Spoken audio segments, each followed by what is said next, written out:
Si je gagne bien ma vie, il ne faut pas que je vais mentir. Oui, ça va, ça commence à venir. Alors, moi, je parle toujours d'une chose. Il faut aimer d'abord ce que tu fais. La femme que je suis devenue là, je l'ai créée, je l'ai imaginée, je l'ai fabriquée et je l'ai déposée. Elle s'appelle Estelle Khan Paris. C'est à partir des influenceurs parce que je me dis si je dois investir autant d'argent pour une marque de parfum, pour tous ces produits, parce que tout ça, ça coûte super cher. Ah ouais, c'est-à-dire quand tu vas vers un, il te dit non, donne-moi 1000 euros, donne-moi 2000 euros. Même forcément pas les influenceurs africains, ils sont encore moins chers. Ils sont encore moins chers parce que moi, je partais vers les influenceurs de la télé-réalité française. J'ai plein de messages sur Instagram où on te parle d'une story à 1500 euros. Une story de 24 heures à 1500 euros. On te parle d'un post à 5000 euros. Ah oui, je me souviens à l'époque, même mon chargé de communication avait contacté Nabila, je me souviens. Ah si, nous on est partis vers les gens de la télé-réalité française. Et tu voyais grand, mais ils t'ont découragé tout de suite. Donc en fait, je me suis dit en 3 stories, 4 stories, un post, c'est déjà 20 000 euros. Bon, je ne suis pas financée par une banque quelconque pour pouvoir investir autant d'argent. Donc ce qu'on a fait, on ne s'est pas pris la tête, on a commencé à chercher des petits influenceurs. Et là-bas encore. Voilà. Et là-bas encore, ça va. Et ils demandent des échanges de produits contre publication, contre story. Et bon, c'est comme ça qu'on a commencé. Hein. Parce que moi, j'avais vraiment commencé le milieu vraiment européen avant de venir dans le milieu africain. Donc, très facilement, j'ai commencé à avoir des contacts et tout. Puis après, ils ont commencé à voir que ça commençait à monter. Et eux-mêmes, ils venaient maintenant se proposer. Bah écoute, moi, je peux te faire une story, mais en contrepartie, tu me donnes un parfum. Il n'y a pas de souci. Et c'est comme ça, un peu. Au début, je faisais gérer ma page Instagram par quelqu'un. Mais j'ai vu, en fait, quand je ne comprends pas ce que je veux exprimer, je préfère m'arrêter là et moi-même gérer. Tu vas aller sur ma page Instagram, je n'ai pas beaucoup de followers. Mais en story, je peux avoir 3000 vues, je peux avoir 4000 vues. Pourquoi? Parce qu'ils sont plus story, au fait. Ils regardent. Donc, je sais ce qu'il faut poster, à quelle heure il faut poster pour qu'ils voient. Et en fonction de ça, on a des commandes par rapport à ça. Là, c'est les commandes qui sont les plus importantes. Ouais, c'est ça, c'est justement ça. Sur Facebook, je ne sais pas comment j'ai fait, mais j'ai réussi. J'ai réussi à avoir des followers. Avant de poster tous les jours, avant de danser tous les jours, avant de faire chier. En tout cas, sur Facebook. J'ai étonné après quand je te voyais, j'ai dit, mais c'est pas la go qui était timide dans le coin, là, qui était déjà full là. Sur Facebook, par contre, j'ai réussi, c'est sans effort maintenant. Quand j'arrive, je mets. En fait, je sais à quelle heure poster, puis je sais ce qu'ils aiment voir et je sais ce qu'ils n'aiment pas voir. Et derrière ça, il y a ta marque. Il y a ma marque. Il y a ma marque. Donc à chaque fois quand je me montre moi-même, après tu vas sur... Tu as combien de followers? Sur ma page professionnelle, on a 2 pages professionnelles. On a Estelle Khan Paris, Estelle Khan CI. Estelle Khan Paris, on a quoi? On a presque... Attends, je vais regarder. On a... En tout cas, ça avance. Ça avance. Ça roule, ça coule. Et même ma page personnelle, même j'ai plus de 5000. Ouais. Non, mais maintenant, les pages personnelles, c'est bloqué là. Ça y est là, j'ai 12 000 followers. Mais en fait, mes vrais amis sont jusqu'à 4 000, 5 000, c'est mort. Ouais, tu vois, donc on ne peut plus accepter des amitiés. Ouais, c'est bloqué au bout d'un moment. Ouais, au bout d'un moment, c'est bloqué. Par exemple, ma page Céric by Estelle, je suis à 10 000 likes, à 10 000 followers, 12 000 followers. Et puis Céric doit...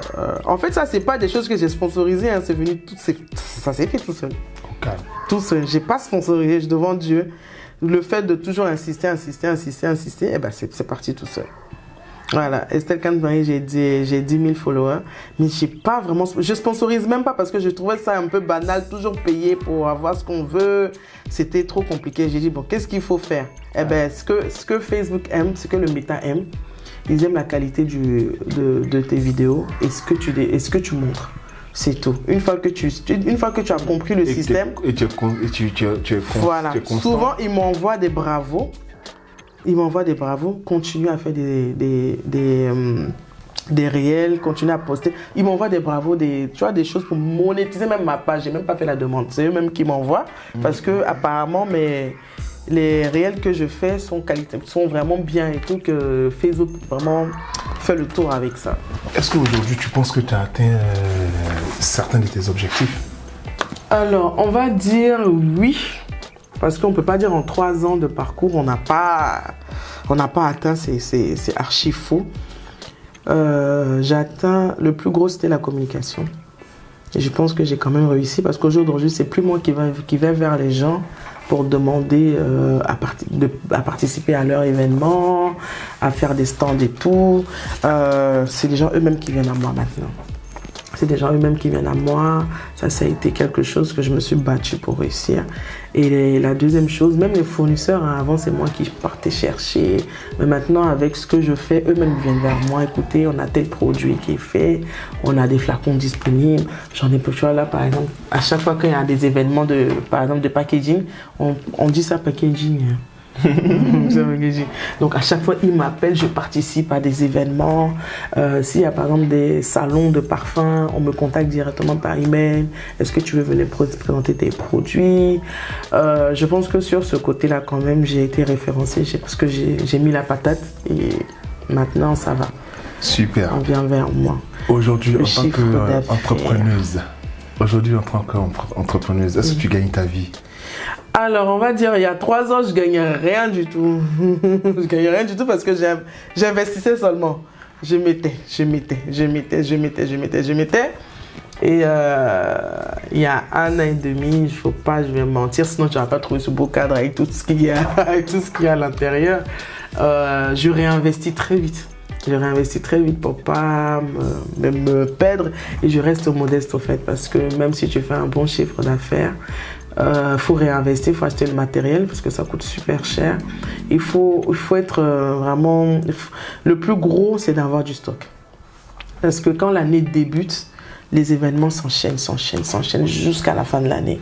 Il ne faudra pas avoir rupture de stock. Ça, c'est ce qui était ma bataille quand j'ai commencé. Quand le stock finissait, il faut attendre d'avoir un peu d'argent. Mais là, aujourd'hui, on a toujours du stock, que ça soit au labo, que ça soit à l'usine, on a toujours du stock. Et puis, on va dire quoi, si je gagne bien ma vie, il ne faut pas que je vais mentir. Oui, ça va, ça commence à venir. En tant qu'entrepreneuse, quel conseil peux-tu donner à quelqu'un qui débute un business? Alors, moi, je parle toujours d'une chose. Il faut aimer d'abord ce que tu fais. Parce qu'il ne faut pas entreprendre parce que ça marche pour Estelle. Elle a fait du parfum, ça marche. Je vais forcément faire du parfum. Non. Moi, j'ai choisi le parfum parce que ça me rappelle mon enfance. Ça me rappelle un peu mes rêves à moi. En fait, la femme que je suis devenue là, je l'ai créée, je l'ai imaginée, je l'ai fabriquée et je l'ai déposée. Elle s'appelle Estelle Khan Paris. Je te promets. Donc moi, ça me rappelle déjà beaucoup de choses. Et je me suis battue pour que cette femme-là existe. La femme que tu es venue aujourd'hui interroger, avec qui tu parles là, c'est une femme que j'ai imaginée depuis mon enfance. C'est une femme que j'ai imaginée. Donc moi, je dis, si tu veux entreprendre, il faut entreprendre dans ce que tu aimes. Il y a ce qu'on fait qui marche. Ça, c'est la grâce, ça, c'est la chance. Et puis, à ce qu'on commence, mais il faut se battre pour y arriver. Il faut vraiment, vraiment, vraiment se battre. Et moi, dans mon cas de figure, c'est une bataille sans fin. Parce que aujourd'hui, oui, j'ai une petite visibilité entre guillemets, mais il y a des grands, il y a des géants. C'est pas facile. C'est pas facile. Donc, si tu veux entreprendre, choisis ce qui te plaît d'abord toi-même. Et puis, quand tu te lances, il y a quelque chose que j'ai réussi à faire. Je me suis mis tout le monde à dos. Tout le monde. Quand je dis bien tout le monde, même ma mère y compris. Parce que quand tu veux faire quelque chose, toi, tu as ton idée, tu as ta vision. Tu as ce que toi, tu veux montrer, tu as ce que toi, tu veux réaliser. Et puis, il y a tout un tas de conseillers autour de toi. Mais ils ne sont pas dans ta vision. Ils ne sont pas dans ce que tu veux faire. Ils ne comprennent pas. Donc, ils vont venir te dire, mais non, il faut faire ça. Moi, je pense que... Non, du coup, moi, pendant 3 ans, j'ai coupé. Il y a des gens qui se posaient des questions, mais Estelle a beaucoup changé. Je n'ai pas changé, je voulais réussir mon projet. Je voulais établir quelque chose. Je voulais créer mon empire. Donc, si j'ai été bizarre avec quelqu'un, il ne faut pas croire que j'ai un problème avec toi. C'est parce que je ne veux pas que tu parles dans mon histoire. Je ne veux pas que tu te mettes de ce qui ne te regarde pas. Parce que c'est quelque chose... c'est tellement minutieux, c'est tellement en même temps délicat que tu ne peux pas le partager avec tout le monde. Voilà, donc c'est un projet, c'est une vision, c'est ce que tu veux devenir, c'est ce que tu te vois dans 10 ans, dans 15 ans, ce que tu veux être, et nul n'est prophète chez soi. Tu ne sauras. Je suis parfumeuse. Chez moi, là, qui me calcule? Ouais, elle fait des parfums, ok, mais ailleurs, je suis quelqu'un qui compte, je suis inspirante, je suis motivatrice. En fait, je fais des choses que certaines personnes, je reçois des messages tous les jours pour dire bravo, franchement, tu m'inspires, tu es courageuse, tu es dynamique, tu es déterminée. Mais ça, j'entends pas ça de ma famille ni de mes amis. Donc, nul n'est prophète chez soi. Tu veux réaliser quelque chose, concentre-toi sur toi. Et un business, c'est pas parce que ta soeur ou bien ton ami, mais ta cousine, mais ton tonton, mais ta tata, des gens de ton entourage ne sont pas venus te soutenir que forcément ils sont méchants. Non. Non. Au début, j'ai pensé ça. J'ai dit, mais moi je fais du parfum. Eux, ils vont acheter parfum chez Sephora. Eux, ils vont acheter du parfum dans les... Nanana. Ils n'achètent pas mes parfums parce que Dieu est prophète chez soi, ma chérie. Non. Quand j'ai compris ça, je me suis dit, faut laisser les gens vivre leur vie. Donc, il faut arrêter de tout le temps. Je vois des TikTok où on dit, vous ne soutenez pas. Ils n'ont pas besoin de te soutenir. Toi-même, tu dois te battre pour t'installer. Toi-même. Parce que quand tu vas gagner cette visibilité, quand tu vas gagner cette confiance, quand tu vas installer ton empire, tu vas voir que c'est eux-mêmes qui vont acheter par fierté. Eux-mêmes vont dire, vraiment, je suis fier. Ça, c'est le produit de Estelle. Ça, c'est Estelle qui a fait. Même si on ne se parle pas, même si on est des ennemis, on est vraiment... Elle a lutté, elle a acheté son produit. Donc, il faut partir sur cette base où on se dit que moi, j'ai une vision, j'ai quelque chose en tête que je veux réaliser. Voilà la personne que je veux devenir. Voilà comment je veux que mon produit soit vu. Voilà comment je veux que mon projet soit vu. Et puis, va chercher ailleurs. Laisse la famille, les amis, l'entourage. Ils ne sont pas obligés de nous soutenir. Mais moi, j'ai eu la chance quand même. Ils ont fait une cagnotte, ils m'ont donné. J'ai eu la chance. Les Sérigba, ils ont fait une petite cagnotte avec ma petite tata Isabelle. Ils ont fait une petite cagnotte. Ils sont venus m'en donner pour me soutenir. On m'appelait tout le temps. Vas-y, c'est bien, bravo. Mais ils ne vont pas continuer ça pendant 1 an, 2 ans, 3 ans, 4 ans, 5 ans, 6 ans, 7 ans. Non. À moins de prouver que voilà ce que j'ai pensé. Voilà, c'est ce qui est sur le plateau. Et puis, eux, ils sont fiers, c'est tout. Comme on dit chez nous, c'est quand c'est cuit, tout le monde mange. Quand tu prépares, là, tu es seul. Hein? Tu es seul. Moi, j'ai passé des nuits blanches.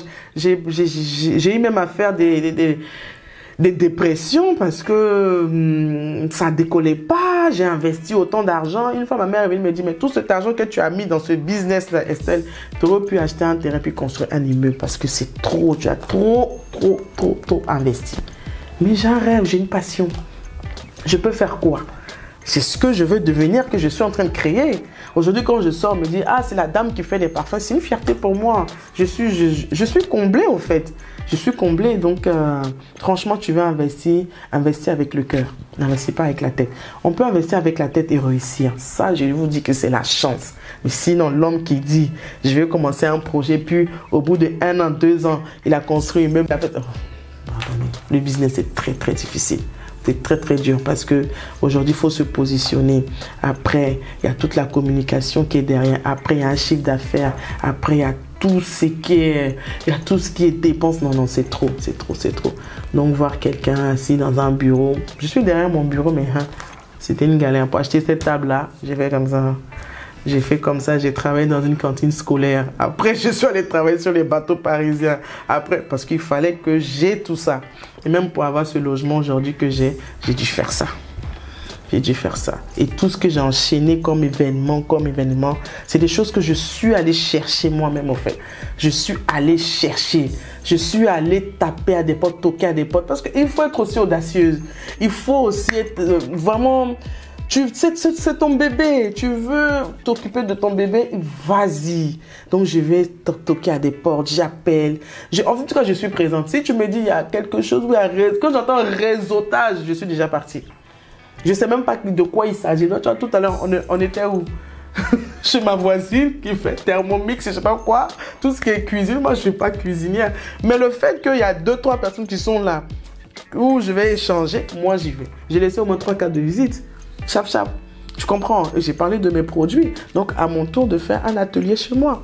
Tu comprends? Donc, moi, quand j'entends un réseautage, je ne cherche pas. Par exemple, le 22 mars, là, je vais dans une soirée Kizomba. Je ne connais pas la danse, je la vois seulement sur les réseaux. Mais je vais aller faire un stand.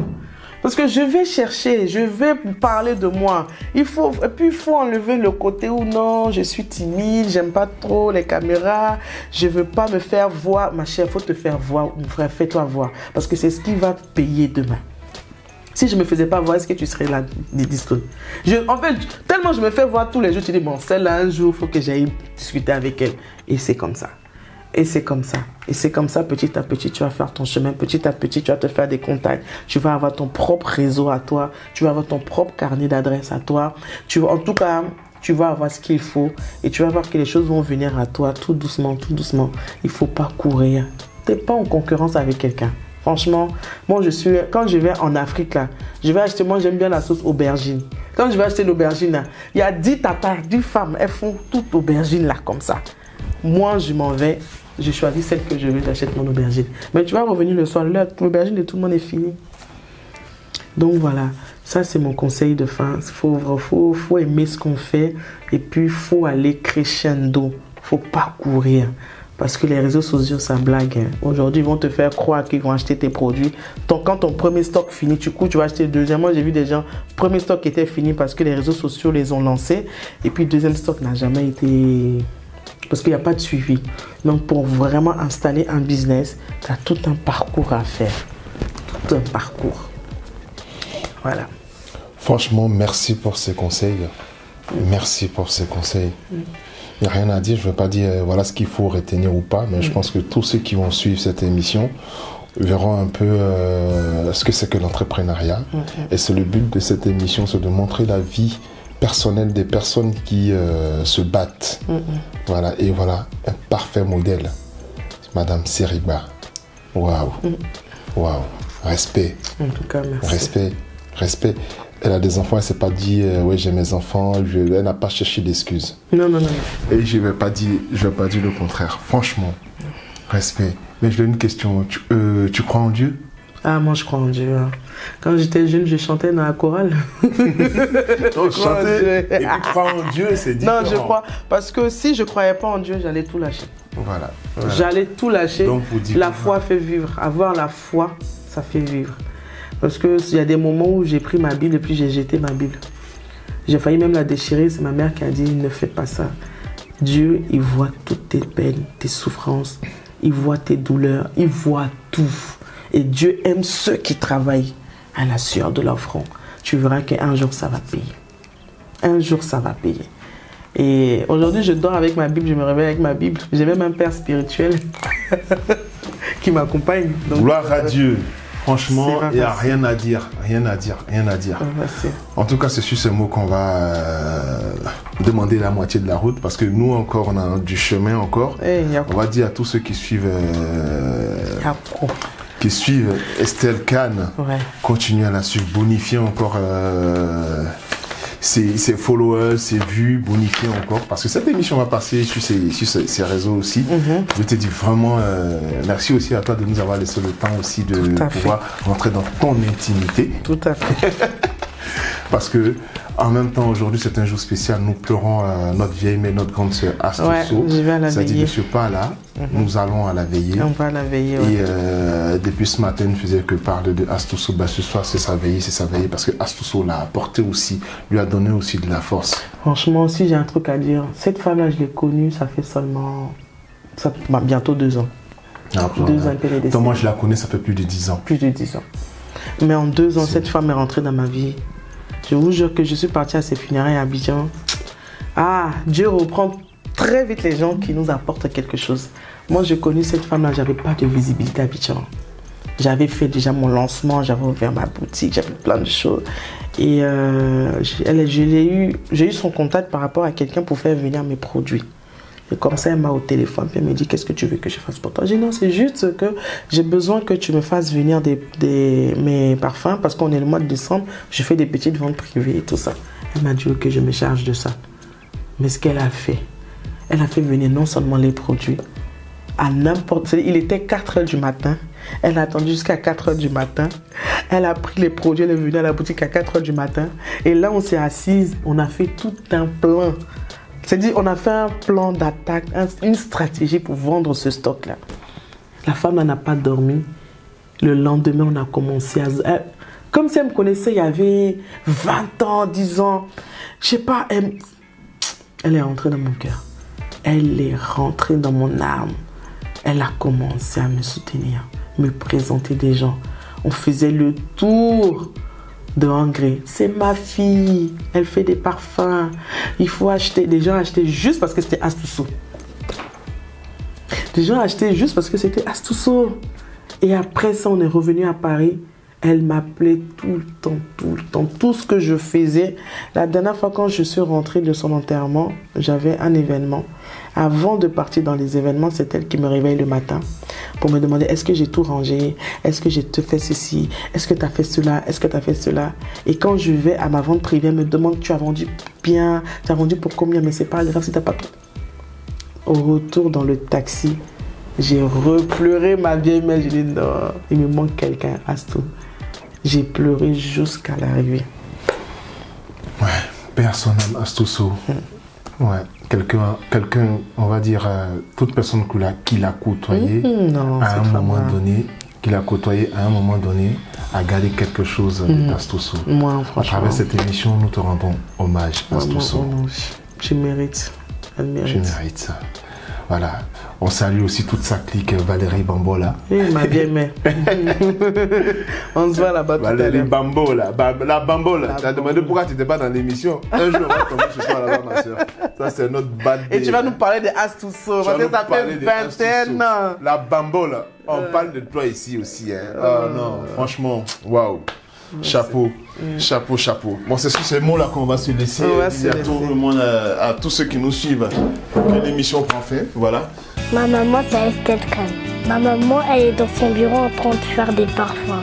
Elle fabrique des parfums avec son professeur. Maman, je t'aime beaucoup. Je t'aime, maman. Il y a un truc qui est sûr, c'est que j'ai eu mon parfum aujourd'hui. J'ai eu mon parfum personnalisé.